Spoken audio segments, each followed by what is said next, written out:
എങ്ങനെയുണ്ട്? ഇപ്പൊ നല്ല ആശ്വാസം തോന്നുന്നുണ്ട്. ഇത് താൽക്കാലിക ആശ്വാസം മാത്രമാണ്. മറ്റെന്തോ പ്രശ്നങ്ങൾ പേഷ്യന്റിനുണ്ട്. MRI അടക്കമുള്ള കുറച്ച് ടെസ്റ്റുകളൊക്കെ ചെയ്യേണ്ടി വരും. ശരിയായി ഡയഗ്നോസ് ചെയ്താലേ മെഡിസിൻ കുറിക്കാൻ പറ്റൂ. സ്ഥിരമായി കാണിച്ചുകൊണ്ടിരിക്കുന്ന ഡോക്ടറെ അത്യാവശ്യമായിട്ട് കൺസൾട്ട് ചെയ്യണം. പറ്റുമെങ്കിൽ ഇന്ന് തന്നെ പോയി കാണണം. ഏതായാലും നേരത്തെ എത്തിച്ചത് ഭാഗ്യം. മനസ്സിന് ടെൻഷൻ ഉണ്ടാകാതെ ശ്രദ്ധിക്കണം. ഇപ്പൊ ഓവർ ടെൻഷൻ വന്നതാ തളർന്നു വീഴാൻ കാരണം. ഇത്ര വലിയ ടെൻഷൻ എന്താ കാര്യം?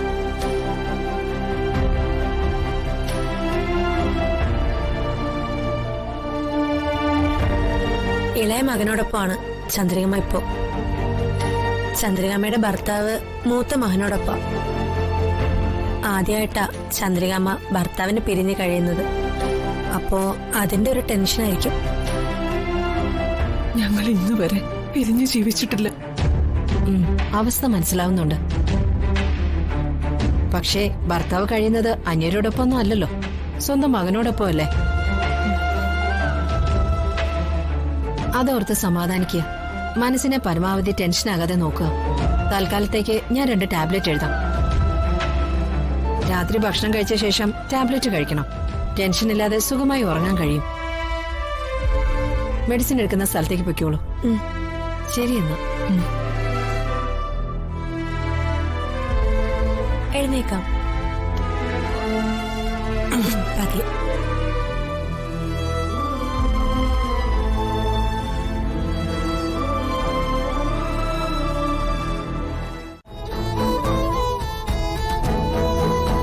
തിണ്ണനിറങ്ങാൻ പോയത് എവിടേക്കാണെന്ന് ആർക്കറിയാം. തൊട്ടടുത്ത വീട്ടിൽ തന്നെ ഉണ്ടല്ലോ എച്ചിൽ പാത്രം കഴിക്കുന്ന നിന്റെ സുചിത്രയെടുത്തിയുടെ തള്ള. ലോക നുണച്ചി ആ സ്ത്രീ. അവരെ കാണാൻ പോയതായിരിക്കും. ചേരുംപടിയല്ലേ ചേരൂ. മരുമോളുടെ പീഡന കഥകളൊക്കെ പറഞ്ഞു കൊടുക്കാൻ പോയതായിരിക്കും. എന്തൊരു ഗതികേടാണോ എന്തോ. ഈ നാശം പിടിച്ചതിന്റെയൊക്കെ ഇടയിൽ നിന്ന് മാറി സ്വസ്ഥമായിട്ട് ജീവിച്ചോട്ടെ എന്ന് കരുതിയാ അച്ഛൻ ഒരു വീടെടുത്ത് തന്നത്. എന്നിട്ട് വല്ല സ്വസ്ഥതയും കിട്ടിയോ? ഒരു തരത്തിലും ജീവിക്കാൻ സമ്മതിക്കില്ല. ഓരോ നശിച്ച ജന്തുക്കൾ വലിഞ്ഞു കയറി വന്നോളൂ സ്വസ്ഥത കളയാൻ. അമ്മ സുചിത്രയുടെ അമ്മ കാണാൻ പോയിരുന്നോ? ഇല്ല മോനെ, ഞാൻ ജഗതിയെ കണ്ടിട്ടില്ല.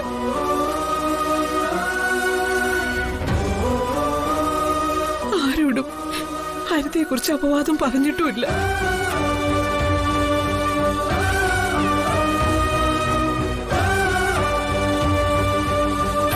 അതെന്തെങ്കിലും ആയിക്കോട്ടെ, അമ്മയ്ക്ക് നല്ല ക്ഷീണമുണ്ട്.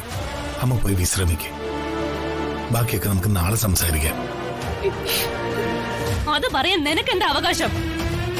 എന്റെ ചെലവിൽ കഴിയുന്നവര് വിശ്രമിക്കണോ പണിയെടുക്കണോ എന്ന് തീരുമാനിക്കുന്നത് ഞാനാ. എനിക്ക് വിശക്കുന്നു. വായ്ക്ക് രുചിയായിട്ട് എന്തെങ്കിലും കഴിക്കാൻ കിട്ടിയിരിക്കണം. അത് കഴിഞ്ഞിട്ട് മതി വിശ്രമം. ശരി മോളെ, ഞാൻ ആഹാരം ഉണ്ടാക്കാം.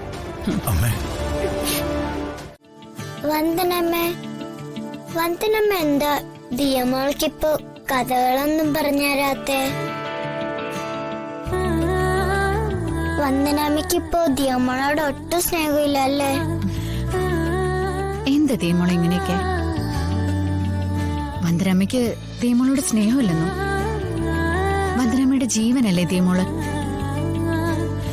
മോളിങ്ങനെയൊന്നും പറയരുത്. മോളിങ്ങനെയൊക്കെ പറഞ്ഞാ വന്ദനമ്മയ്ക്ക് സങ്കടാവും. സോറി വന്ദനമ്മേ. വന്ദനമ്മയ്ക്ക് സങ്കടാവുന്നെങ്കിൽ ദിയമോൾ ഇനി പറയില്ല. സോറി. ദിയമോൾ ഉറങ്ങിക്കോ. രാവിലെ സ്കൂളിൽ പോകാനുള്ളതല്ലേ. വന്ദനമ്മ ഒരു പാട്ട് പാടിത്തരോ?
കൺമണി